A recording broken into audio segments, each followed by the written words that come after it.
राजा ने जब उनकी इतनी बड़ी बड़ी बातें सुनी, कहने लगे ठीक है, आप मेरे ही पैर का जूता बनाओ।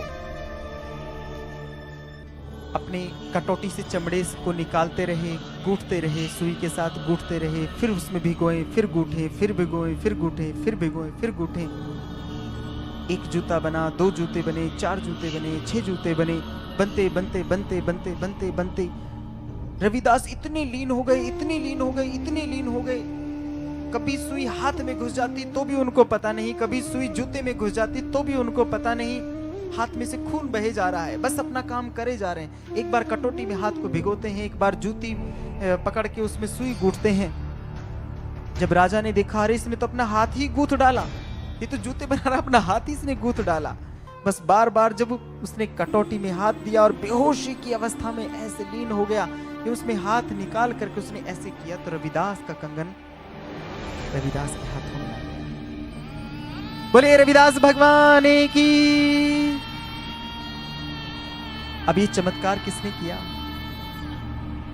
राजा की आंखों से टप टप टप टप आंसू बहने लगे। जो मंत्री और विद्वान गण वहां पर बैठे हुए थे राजा की सभा में, सब के सब अपने अपने स्थान को छोड़ करके खड़े हो गए और सब प्रार्थना करने लगे, हे रविदास, आप कौन सी पूजा करते हो, बस वो हमें जानना है और हमें तुमसे कुछ नहीं चाहिए। आप कैसी पूजा करते हो, कौन सी पूजा करते हो? कभी हमने आपको मंदिर जाते नहीं देखा, कभी हमने आपको आरती करते नहीं देखा, कभी हमने आपको किसी की अगरबत्ती लगाते नहीं देखा। आप कौन से देवता की पूजा करते हो? जब सबको रोते हुए देखा तो कटौती से पूछते हैं, हे मैया, क्या मैं इन्हें बता दूं? कहते ठीक है, हम आपको बता देते हैं। जो शब्द रविदास ने वहां पर बोले वही शब्द हम यहाँ पर आपको दोहरा देते हैं। रविदास ने कहा, मैंने अपने परमात्मा की मूर्ति को अपनी आंखों में छुपा रखा है, जिससे मेरे अलावा उन्हें कोई ना देखे। आपको समझ में आई बात? मेरी सांसों में वो अगरबत्ती की खुशबू है, मैं सांस को अंदर ही अंदर घोट के नीचे पी जाता हूं और छान के बाहर निकालता हूं।